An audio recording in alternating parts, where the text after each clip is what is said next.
Hey guys, how are you? Welcome to episode 79, I think it is. I should really check the episode number before bloody clicking the record button. But, anyways, it's the big one. The game at Old Trafford. It's the repeat of the game we want to forget from last season against Manchester United. But, we're green. So, how are we green? Unfortunately, that could become red very, very soon again. So we've had to sacrifice some players. So we've gotten rid of youth players who are basically at the club, even though their contract has expired, that just about got us over the line. We've had to send some other players out on loan, and Danny Bath. Obviously, a lot of the wage issue is actually coming from the fact that we've stockpiled a lot of decent regens, but can't get work permits for him, which is a massive pain in the backside. We've had to sell Danny Bath. 30 years of age. I actually wanted to keep Danny Bath over Dumic. However, Dumic just wasn't selling. So I've had to resort to selling Danny Bath. We are still paying some of his wages, but it was just about enough to put us 134k under the allowed yearly player wage expenditure of 91 million quid. The issue is, Matic has actually accepted to come to the club. Now, if I were to say, hi Nemanja, come to the club. I've actually met Matic in real life, by the way. Here's a funny story before I continue. Some people might know, some people might not know, but I used to do some commentary stuff. And I was in Serbia doing some commentary stuff. And my flight back to Heathrow, I lived down south then, was at the exact same weekend as when Matic was playing in an international game for Serbia in Belgrade, the capital. And he got sent off. So because he got sent off, he was sent home early, and we both ended up on the same flight back to Heathrow. He was with his wife and kids, and I've actually got a picture with me, Matic, and his kid photobombing us. I'll put it up on the video for a laugh. But yeah, that was really awesome. I remember being in the waiting area. It's like, is that Matic? It's really weird. He was just like in economy class as well. So fair play to him. Just goes to show that he is a sound bloke, and he was really cool in terms of having a picture taken and stuff like that, and shook my hand and had a chat with me. He was disappointed that I wasn't a Chelsea fan. But yeah, fair play Matic. I really do want to sign him. I just wish that me and his agent had actually come to agreement before I offered Douglas a new contract. And Douglas is still bipolar as hell right now, so I've got no idea what's going on with him. But yeah, so that's pretty much the update in terms of what's going on in the world. I'm still really not sure what I'm going to do with Matic, but the fact that we're green in FFP, it's not good enough just yet, and we still do, of course, have problems. So if we sort by wage, now for me, a lot of these players on high wages deserve to be on high wages. The only player who I'm a bit meh, or players who I'm a bit meh on right now, Demirbay, Romeu and Gray, believe it or not. Gray I think we'll keep because he's a proven goal scorer. But now I'm in a very tough situation where I have to decide between selling Kerem Demirbay, who obviously is a favourite of mine, but we've got so many central midfield players in the squad now with these youngsters coming in like Kunz, Nigel in the team, Morales, where it almost feels like Kerem Demirbay at 28 years old, 70k a week, cash on him while we can, and he has become quite injury prone. He definitely was very injury prone last season, so it could be a blessing in disguise to get rid of him, and it certainly would help solidify FFP for us. I'm not sure it would allow us to bring in Matic. Actually, it might just about allow us to bring in Matic, but I'm not really too fussed about Matic right now, but I am thinking of selling Demirbay. I'm not entirely sure just yet. We're going to keep Dario Dumic because we sold Bath instead as our backup centre-back. It's just a shame that I can't get work permits for so many of the regens we've got, who in my opinion are good enough to replace some of the current players we have in the side. So, you know, that's frustrating. But anyways, so we are up against Man United once again in this episode. And in terms of Man United, here's an interesting one. Remember that guy who was top goal scorer in the Premier League last season, who scored the winning goal for them to win the title? Morata, he's joined Real Madrid. So, I mean, I don't need to explain how funny this is to you guys. I mean, he joined Juventus, went back to Madrid. Joined Man United, back to Madrid. £67 million is what Man United have got for him, and that is why they are spending heavily on some of these regions. I'm not quite sure why they've decided to pay £31 million for this guy. I don't actually think he's that good, Pedro Melo. And they've signed Ayman Sayed, who's actually a player I've had an eye on for a while, but I just never really thought that he had it in him to develop. Because he's 22 already, 13 first touch, 14 passing. Jesus Christ. I mean, I don't think he's that good, to be honest. He's fast, but that's about it. But he might prove me wrong. We'll have to wait and see. So Man United have started splashing the cash in terms of what we could expect from them. Schedule-wise, they actually drew 0-0 against Stoke in their opening game of the season. So, yeah, but that to one side. It's a very different Man United side to the one that we beat in the opening game of the season, which was the Community Shield. So, without further ado, let's go to Old Trafford and, as always, see how things turn out.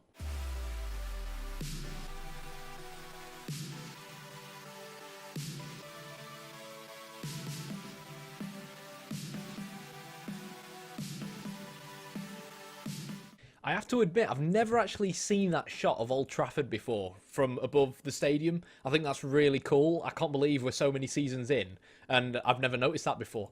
But anyway, so we're at Old Trafford.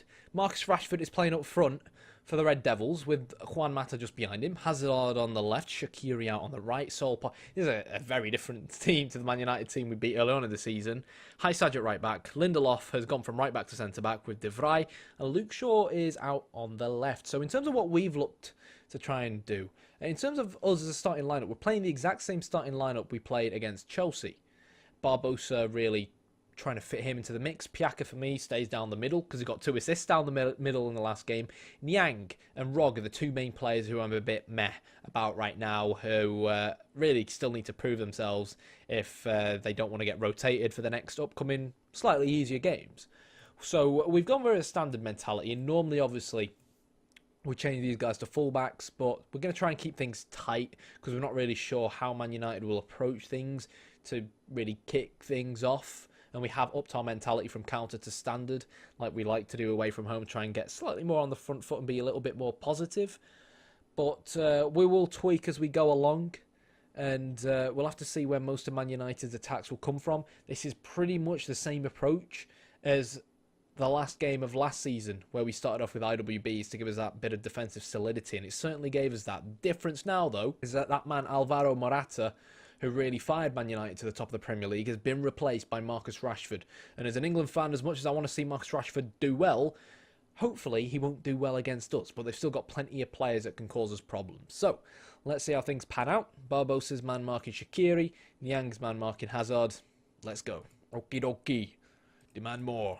I think like when you watch my episodes, if there's 2 things you can guarantee, it's probably me saying okie dokie and me then talking about my demand more team talk.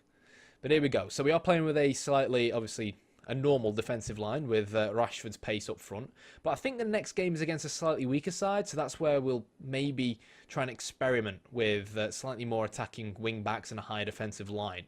So Niang to Piaka, and we're playing really nicely through the middle. And Gabigol, I think Gabigol is his nickname, should have really scored there. First click-up chance of the game. Terrorised the Man United defence at Wembley for the Community Shield, and really should have scored there. But so far, we've not actually done too badly. It's an even game, as it always is, between us and Man United. Saul, though, has come off. Better call Saul. Pogba's going on a bit of a run. Plays the ball back to Lindelof. Saul's going to pick up the ball. We might actually try and tackle him hard, given that he is injured, but this isn't looking good, and it could result in a good attack from Man United. Real good clearance from Callas, but it goes straight out to Luke Shaw. We need to get stuck in and try and win this ball back as Man United apply the pressure. Pogba shoots, but it's definitely warning signs coming from Man United, and we know that they've got that in their locker. So, potential foot injury, so we're going to tackle him hard. Juan Mata is being man-marked by Douglas. It's just a case of, is there anything we can really do to try and change things around ourselves? We won't make any rash decisions with Rashford playing up front. Rash decisions. Hey, sorry. That was dreadful. More shots coming out from Man United, and Hazard's going to now score this free kick. Up! Jesus Christ. Okay, something's certainly not gone right so far for us. That clearance was incredibly poor as well. Our defence are just about hanging in there, so I think we need to start deciding what exactly we're going to try and do to change things around. Now, we can't keep being too scared of Rashford, so I'm actually going to increase our defensive line and turn on the offside trap. Rashford's fast, but so are Callas and Volkvist, right? So we need to try and constrict that space that they've got. We're going to become slightly wider, yet drop down to a counter mentality. We're going to become slightly wider simply because I feel that should help us deal with the overlapping fullbacks a little bit better. And we're going to take off look for overlap as well because we are actually playing with IWBs. I don't want to risk changing them to fullbacks just yet, or wing backs. We might consider that going into the second half. I think in the second half we might actually benefit from a ball winner because it looks like we're struggling to hold on to the ball, which is quite unlike us against Man United, but that's what's going on right now. Hazard is certainly causing us problems. Marco Rog looked like he was potentially going to go in the referee's book there. Augustinson, though, is going to pass to Alenya, who finds Piaka. Gabriel is going to lose the ball, and Marcus Rashford is going to pick it up. It would have been nice if a centre-back had actually come out and got that. It was actually really good defending from Volkvist, but Rashford is in. And whoa, well, we had a clear-cut chance from Gabigol, and that was certainly Man United's clear-cut chance. Right, 5 minutes to go. I want to go in at half-time at 0-0 at the moment. Now, we might have to change one of our centre-backs to become a bit of a stopper. This is tough. This really is tough. I think this is the first time in a very long time where we've actually found ourselves on the back foot. And it's just a case of how do we change this? Have they gone to the 4-2-3-1? They haven't, no, because they're not losing. Saul looks like he could be coming off. And it's just a case of what are we going to do ourselves to try and change this around. Okay, so what we have done is actually taken off Marco Rog and brought on Romeu, like we said we would do, and we've turned Romeu into our ball-winning midfielder. In terms of instructions, we've gone slightly narrower again, gone back to standard and looking for the overlap. These guys have now become fullbacks, so they should, with us going more narrower, should start providing a little bit more width, if that makes any sense, so that should be fine. And Niang could come off if he doesn't start making more of an impact. But hopefully now that Romeu's on the pitch, a little bit more physical in midfield, we should hopefully start to see a little bit more of the ball and actually start to carve out a few more chances. I do feel like, though, there is, within the final third, space... Oops, sorry. There's space we could potentially exploit, both behind Luke Shaw and Hysaj, and both Shaqiri and Hazard aren't exactly the kind of wingers who would track back and help that much defensively. The only real thing I'm worried about is Hazard, because he was very, very good in that first half, and Varjek, it does mean that he has a lot of work to do, but we'll have to see how it pans out. And we've had a shot, but it doesn't really seem like it's accumulated too much. Piaka's actually going to be coming on. Well, he's already on the pitch, but he's going to go on the right-hand side. That means he has to deal with Eden Hazard more in terms of when it comes to tracking back, and I trust Piaka a lot more defensively. In terms of going forward, Nano is going to come on. And one area I feel like it could exploit, particularly with Nano's pace, is the fact that De Vrij isn't exactly the fastest of the two centre-backs. Lindelof is a lot more athletic. So for that reason, we're going to actually look to exploit the left flank. And I'm basically just going to tell Augustinson to be a wing-back. We are going to, of course, we are taking a gamble here. But I feel like at the moment it's a gamble we have to take. Romeu's going to become our ball winner on the left now, moving Alenya to the right-hand side. Or in fact, you know what? Let's keep him like that, because when we do attack down the left, I want Alenya to be closer potentially to the ball so we can start working his magic a little bit better. Other than that, is there much we really can change? I think there is. I'm actually going to move Barbosa to just really become a winger. And try and give us, in fact, not a winger, sorry, to become a. In fact, we're gonna make him we're gonna make him an inside forward. We're gonna make him an inside forward. That should give us a decent balance. Augustinson coming out, Barbosa cutting inside should cause the opposition some issues, and really, that's the plan. I think it wouldn't necessarily hurt to go a little bit more direct as well, but it's gonna be a Juan Mata corner first. Augustinsson's going to clear it. It's a pretty good clearance, but that's an even better pass, to be fair, from Hysaj. Callas is going to hoof it forwards again. What's Callas doing here? He's going to find Romeu. Nice footwork, actually, for a centre-back. And this is maybe our chance to get Gabigol scoring a goal. Past, is that Joe Hart? It's De Gea. Gabigol, we moved him out to the left to find a little bit more space. And bada bing, bada boom. I've not said that in a while. Gabigol continues to inflict fear in the hearts of Man United fans. 1-0. Blackburn Rovers get in. But Man United are going to start throwing men forwards, and the second I was actually going to make a change, we get a highlight. So let's just try and come past this highlight. There's Melo. He's that new player that Man United have signed, of course. We are away from home. We got to stay disciplined, and this is how we're going to do it. So, Augustinson, both these guys, in fact, are going to become inverted wing-backs again. And we'll leave Barbosa out there. I'm not really too fussed about Barbosa being out wide here. It's certainly made a difference. And we're going to take off trying to use the offside trap. We are looking to retain possession. We're going to be a little bit more disciplined, but we're actually going to look to pass through the middle now. Because we have more men in the middle. So, you know, kind of hopefully will help us hold onto the ball a little bit better as well. In terms of what we want to do with Piaka, I am actually going to move him to the right-hand side. And I'm going to make him a winger on support. Hopefully help him in terms of tracking back. Let's just double check the man marking on these guys. Moving Barbosa out to the left actually is messed up his man marking. So for that reason, he's on the left. We want him to man mark Mata, who's now on the right. This is interesting. Lucas Lima's actually come on. I'm not too worried about him though. But just to be safe, let's make sure... That's one area they could seriously improve next year in Football Manager. Am I missing out? Can you not tell him to man mark based on a man who's in a position? If you can, I don't know where the hell it is. Piaka, of course, has lost his man marking. So Barbosa, attacking midfielder, right? This is good. And yeah, it's just that when the opposition, you know, make changes like that, you don't want your man marking tighten up. To go down the toilet, basically. So Luke Shaw on the overlap there. Szczesny is going to pick up the ball, and we should be able to roll it out here rather than give the ball away. That's exactly what we have done. Augustinson's going to pick it up, and he's going to find Gabigol, again, causing Hysaj plenty of problems. He's got to make sure he doesn't get tackled, though. It's a really nice pass from Alenia, and we're just really keeping the ball very, very nicely right now. Augustinson's very isolated, but it does seem like Gabigol has frustrated Hysaj out on that left-hand side. Our game plan has worked to absolute perfection as we look to try and get revenge against Manchester United. But one more thing.